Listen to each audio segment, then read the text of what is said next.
Okay, how did it all begin with the Spirit World films? I was particularly interested from about 1998 or 1999 in what I'd seen at the library in London, run by the Psychical Research Society, and I'd met Lionel Fanthorpe, who is he's an Anglican vicar, he's an Anglican padre, a priest, and he was there demonstrating at this exhibition in London, psychic phenomena. And he had a big kind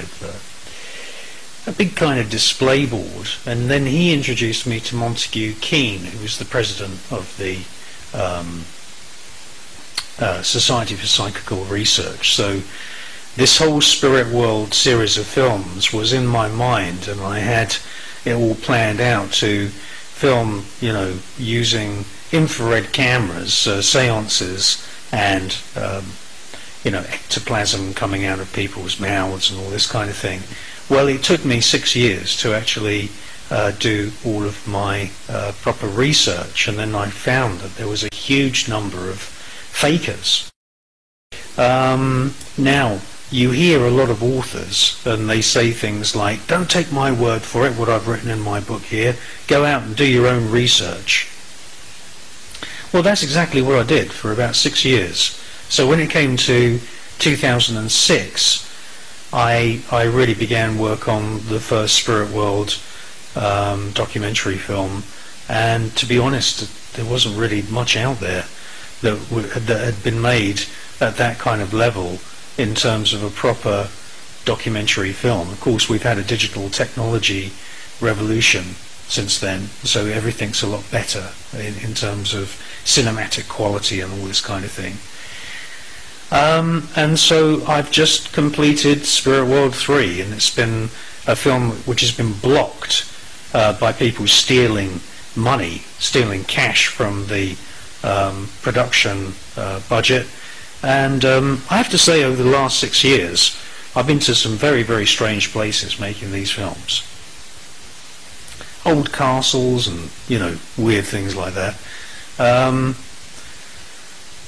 Well, the strangest places I've been are auctions, where they put up for sale very expensive, very old 17th, 16th, 15th, 14th, 13th, 12th century old books of black magic, and these books are called grimoires, and this is the main game in town. What I discovered is that basically all of these claims by Arizona Wilder about members of the royal family mixing arsenic with blood, and she said they have to drink this arsenic blood mixture to retain their human form, otherwise they change shape into some kind of crocodile type creature. There is a lot of that type of terminology in these ancient books, but there is no actual corroborated evidence of any member of the royal family doing that kind of thing. The life force that animates our bodies holds the spiritual kind of component, the electro-mechanical component to life is within our blood. There is no organ in the body. I mean, every organ has a dedicated function, and if you dissect a body in an autopsy, you'll see that there's not a single organ there that is responsible for our life force, what animates us. So it's in the blood, and this is something which has been known about since ancient times. Yes, blood is given in transfusions to people after accidents, and also to pep them up, because young fresh blood has young fresh energy in that blood, and that's the life force energy, and that's why blood is used in all of these rituals around the planet, and it has been since the beginning of time. So coming back to these auctions I went to, I've seen grimoire books of black magic that describe a hierarchy of demons. The most famous book, I suppose, is the Goetia, and there's different versions of the Goetia. And it describes a pantheon of 72 of these major demons, and rather in a feudalistic kind of medieval way, they've given these 72 demons different ranks, like aristocratic ranks, like Duke, King, Queen, you know, that type of thing, Viscount, Earl, you know. Now, these 72 demons have a signature form, and they can be seen by a psychic person in the reflections of a dark mirror or a black mirror. They can be seen in the reflections of the crystal ball, or they might be seen, say, in the embers of incense, or the flame or smoke of incense. You have to have a very talented clairvoyant person to be able to interpret what is actually being said by these demons. They speak in a visual symbolic language, and they send down to you sort of teachings which are really a series of impressions made through just very kind of monosyllabic words and images on a kind of movie screen in the mind's eye of the clairvoyant psychic who's bringing these people through. Now, I know that might be very, very, you know, that's a lot of deep information there for somebody who's fresh to this information. But Spirit World 3 is the third film that I've made on these subjects, and it's extremely deep as well. It travels right the way around the planet, and you see different types of rituals going on where people are summoning these spirits, and you see spirits being summoned in voodoo in Mexico and other South American countries. You see exorcisms in Korea, and of course you see Ouija board seances. My film is the real deal. This isn't some jumped up crazy fake ghost hunting TV series or movie. Everything in my films is corroborated. Everything you see is real, and what I deal with in this film is real demons that are written into the history books that go back to the beginning of the dawn of mankind.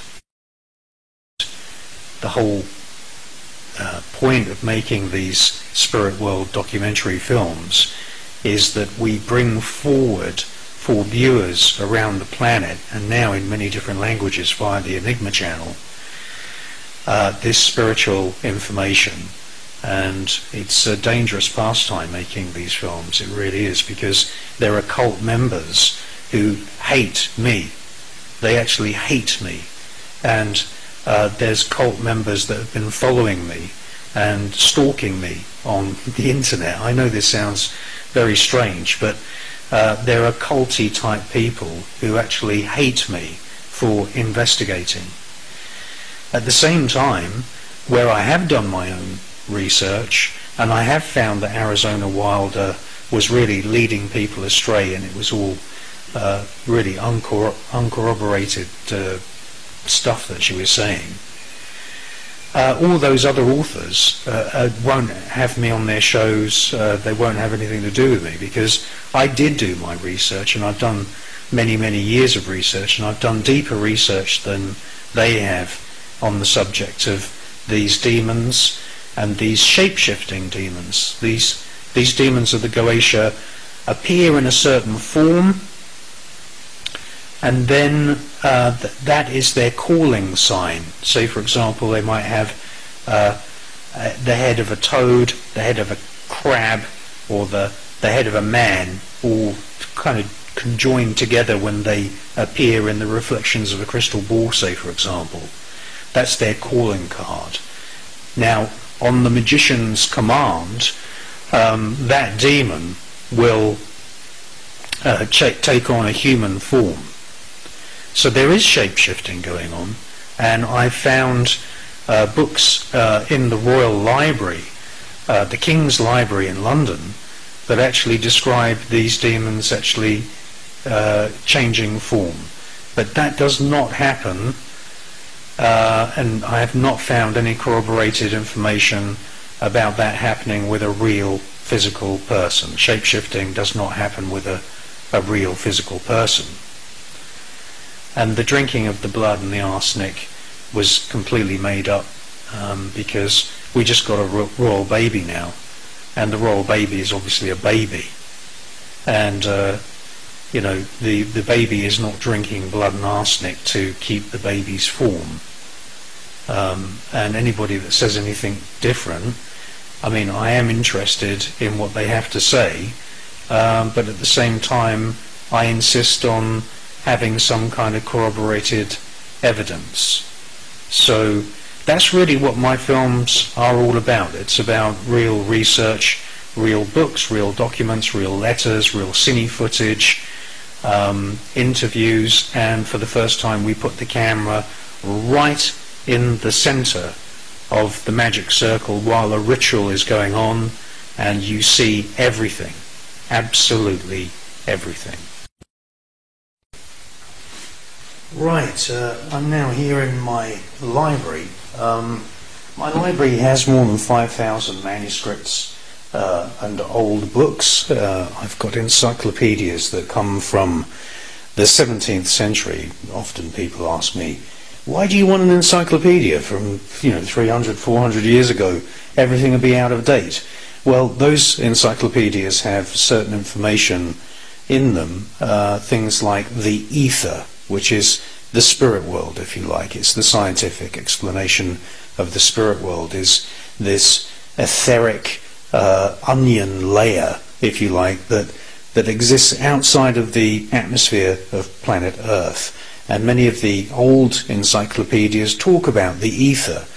Nowadays, it's kind of called the Higgs field, and the ether is the Higgs field. Einstein came along and kind of wrote the ether out of physics, but the ether, which is actually the spirit world, was actually part and parcel of the world of physics at the time of Isaac Newton. Isaac Newton, Sir Oliver Lodge, who was the inventor of radio, and Sir William Crookes, who invented the Crookes tube that went towards the invention of television. All these guys, all these top scientific brains, all agreed that there was an etheric zone around our planet. Now, what's in the ether? Well, what's in the ether is spirits, is the energy, is the life force energy that animates all living creatures on planet Earth. And many people believe that there are spirits of plants and trees as well. And that's where this life force is. It's in the ether zone. But the ether doesn't just exist outside our atmosphere like a cocoon around the planet. The ancient Indian spiritual texts say that the ether is actually permeating all of us as well. So the ether is basically divided into several different parts. Just adjusting the microphone there. It's split up into higher and lower realms. In the higher realms, the ancient texts tell us of these things called archons. The lower realms, we have these demonic entities which are known in Judaic mythology as the Killapoth. They are husks of they're not fully formed beings. Many of these demons are, if you like, trial and error mistakes by the creative force of the universe, if you want to call it the Godhead. And the Knights Templar and many other cults, and many of the people who are members of these cults hate me and try and stop me from making these types of films. The Knights Templar worship those demonic entities in the lower strata of the astral planes or the etheric planes. And here I just want to show you gargoyles. Gargoyle is a word that comes from medieval French. It means gargling, like gargling with water. And these gargoyles, which are stone representations of the demons in the ether, were carved by the Knights Templar, by the guilds of stonemasons, and the rainwater from the roofs of these giant cathedrals runs through the throats of demons. And what happens is that on the cobbled streets below, the rainwater then splashes all over the peasants as they're walking by these medieval cathedrals. And what I believe is going on here is that this is a kind of sick joke. It's a sick demonic joke on the part of the Knights Templar, where they are basically baptizing the congregations in all these villages and cities where they built these cathedrals.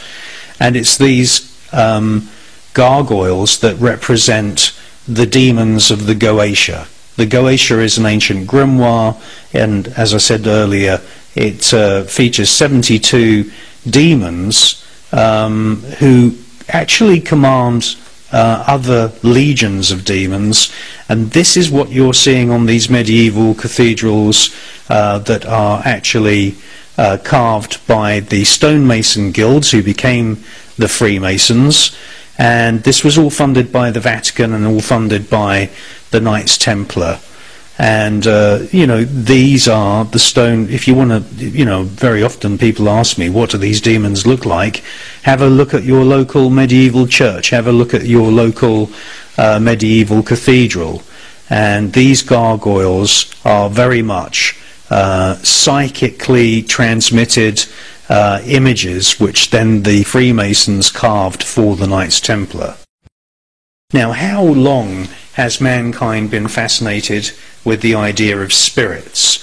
Well, some of the oldest art in the world is not far from my house. This is an amazing artifact. It's dated between 25,000 and 40,000 years old. I'll say that again. What we're looking at here is between 25,000 and 40,000 years old. This is way older than anything that you'll find in Babylon or Sumeria. And what you have here is you have a lion-headed humanoid figure carved from a mammoth tusk. And this comes from the south of Germany, near a place called and I've been there, and I travel around all the time, and I've been trying to teach myself German, which is pretty difficult as it goes, but I've taught myself little, you know, snippets of Sumerian, and I've taught myself little snippets of Latin, Spanish, French, German, and I travel all the time, and I buy manuscripts and you know, often go to auctions and things and see these types of things, and I interview curators. And this is an amazing artifact. It's a power figure, a power doll. And this was used in prehistoric times. This statue was used as a container for the spirit that would psychically communicate with the owner of this statue. Now, what used to happen is that a pact, a deal, would be struck in the rituals. And some deal would be done. Say, for example, the spirit would agree to protect the local tribe, and when that pact was done, a notch would be carved into the arm of this figurine, and of course the figurine represents what the demon looked like, and we see it has a lion's head with the body of a man. And in the Goetia we have 4 major spirits which have the heads of lions but with kind of humanoid bodies. The 3 most important ones are Orbas, Orias, Marbas. And here we see a depiction of, this is the rear of a triplet statuette. This is from 3,000 years BC. This is 5,000 years old, and these are lion-headed kind of men. You know, they're upright walking men, but you see that they have hooved feet, This is very typical of the goetic demons. They come through into your psychic mind with a combination of human and animal, amphibian kinds of forms. Anyone that tries to tell you that these demons are reptilian is oversimplifying the situation. In actual fact, there's very little reptilian iconography in the real sources, in the real artifacts of demonology which we have in the world's museums. Arizona Wilder, she got some things right, but most of what she's been telling people is not correct, and it doesn't tally with the artifacts which we see in the museums. And this comes from Sumeria. This comes from the area between the Euphrates and Tigris rivers. We now call it Iraq. And you can see that these are upright, humanoid type, lion-headed figures. And yes, they have horns as well. So you can see that they are a mishmash of different human, feline, and other animal kind of aspects to them. Now, what are the most important demons, and what are the demons, if you like, at the beginning or the start of human history? I've got a very, very good book here. It's in French. You'll see that most of the other researchers don't actually speak any foreign languages at all, so they wouldn't know about any of this stuff because they don't speak any foreign language. This here, right on the front cover, this is a depiction, a Celtic depiction actually, from the Celtic Empire, which stretched all the way from western Scotland down to Gibraltar and included Devon, Cornwall, the whole of Ireland, Wales, and Portugal. Portugal means the port of the Gauls, and the Gauls and the Celts are two cultures which are very interrelated. And here we see the classic face of the primary demons, or the primary spiritual entities known to mankind, and they are known as the Ogdode. Ogdode. And there's 8 of them, and they are amphibian, humanoid, reptilian creatures. Now, 4 of them have heads of snakes, and 4 of them have heads of amphibian toads or amphibian frogs. And it is these Ogdodes who created Aten. And this is at the root of the creation myths of ancient Egypt.